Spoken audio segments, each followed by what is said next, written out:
our church is extremely diverse in language, race, culture, styles of worship, preferences.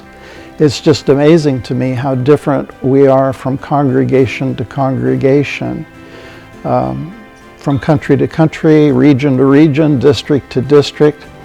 One of the things that's been interesting to me is I've discovered that most members of our church who haven't had the opportunity to travel and visit other congregations that has been afforded me as president tend to think that all of the congregations in the General Conference are just like their congregation. Everybody worships the same, everybody follows the same order of service, everybody has the same preferences, the same do's and don'ts, all of that. But I quickly learned that that's not the case at all. There are so many different styles of worship, different preferences in terms of dress, the music that's used and how it's used, preaching styles. It's just amazing how diverse and wonderful we actually are. First things that we looked at, and we said we need to come up with a project or something that can unify us, that can get us working together and seeing ourselves as a small part of something bigger.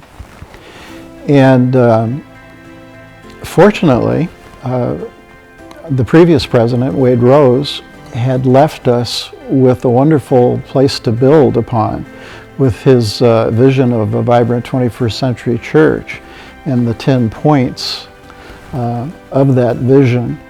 And so we had determined very early on that we wanted to continue that focus and build upon it. But somewhere along the line, we hit upon the phrase transforming vision into reality, TVR. As Jody McCoy, my partner, has often said, you need a greater visibility. You need to be able to see things from different perspectives. And as president, I've seen that. I'm sure there are many things that could have been and should have been accomplished that weren't. Nothing comes to mind. There's nothing that I'm losing sleep over.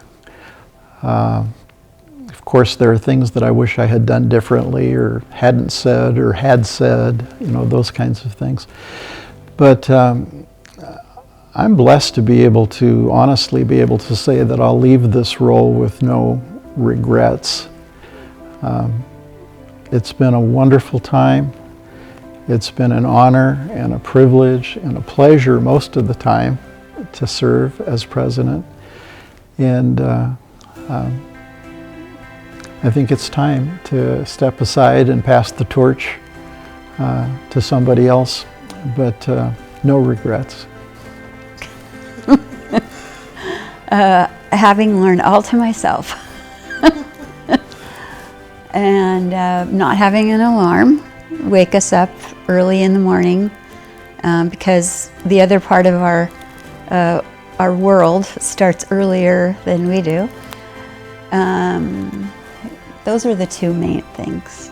There are projects that we have put off that I'll probably have to come back and take a look at.